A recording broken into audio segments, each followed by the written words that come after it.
content that they can engage with, whether it's a destination, so something you go, say, and some of the stuff we have done for Disney as a client, that you'd go to a theme park and you would experience it like this is the point of it, or whether it's more things that are tools. And you're going to sit there and say, this is going to make my life better because I'm going to talk to it and it's going to help me somehow.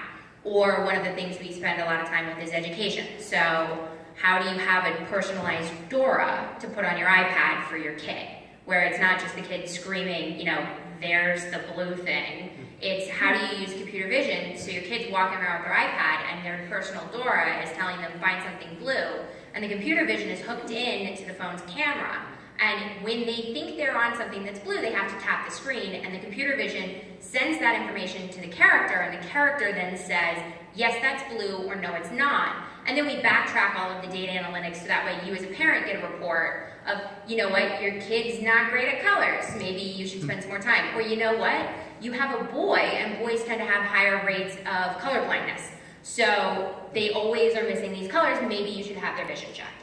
And so how do you build out characters that do that whole sort of span of things?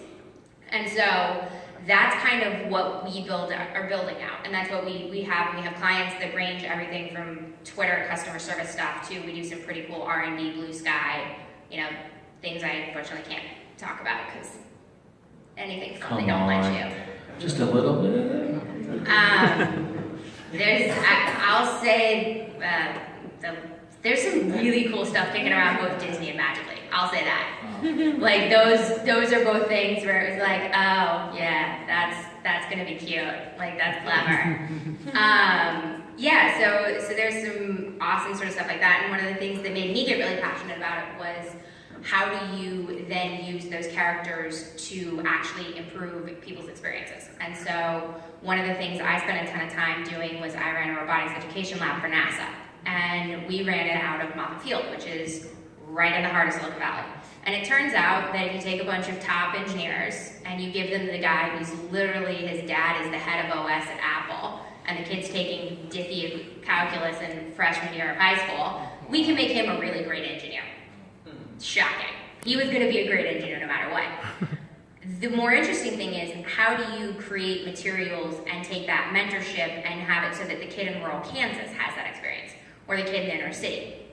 When we don't have the ability to put you in a room with a NASA engineer, we have to sit there and go, how do we have you learn and have that same skill set? And how do we take that educational experience and make it remote? And how do we make it interactive? Because videotapes don't work, not as well. Textbooks sure don't. I think everybody here probably has had that experience. And so we've spent a lot of time playing with these characters and going, how do we take best practice experience and then apply them in the future, not only for education, but for also good works, a lot of things. One of my sort of passion projects is if you look at a lot of social justice sort of stuff. So for example, one of the biggest things that affects the likelihood of a rape case being successfully prosecuted is the person taking the complaint. So if you get the wrong person, they don't help you collect the right evidence, they don't do that, you end up not being able to file a charge, that sort of stuff.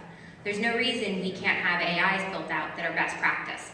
If you have a landlord that's evicting you illegally, there's no reason we don't have AIs built out that can manage those sort of experiences and say, this person we're going to base it off of is the best at making sure that we're prosecuting things correctly. This person's the best at making sure it's getting done, and we're going to take those best practices and move them forward. Great. And your company is now in the process of being acquired. We're getting bought. Congratulations. Thank you. Briefly, what was attractive, do you think, to acquire? What made you guys a great target for sale? So we have a pretty cool team. We have a pretty cool product. We've done a lot of stuff. We also have some amazing clients. So Boston Consulting Group's a client. Disney is. Who else can we talk about? We've got a bunch of startups. We are working with Magic Leap, which is also a big, getting that nod's a big validation. Yeah, so there's a lot of really kind of cool stuff. I think the other thing is that we're an unusual team because we came at it from a social engineering perspective. So for example, and I'm gonna hate on Poncho. Poncho's stupid. Poncho is, how many of you call your mother to ask her what the weather is or if you should wear a jacket in New York City in 3 days? How many of you want to call anyone and talk about the weather? How many of you would pay never to call anyone and talk about the weather? Right. So why would you want to log on to talk to a robot about the weather? Like, I don't want to do that. I want to type 3 things on my phone. And it's not that Poncho, from an engineering perspective, is necessarily bad software. It's that the social engineering perspective of it just wasn't well thought out.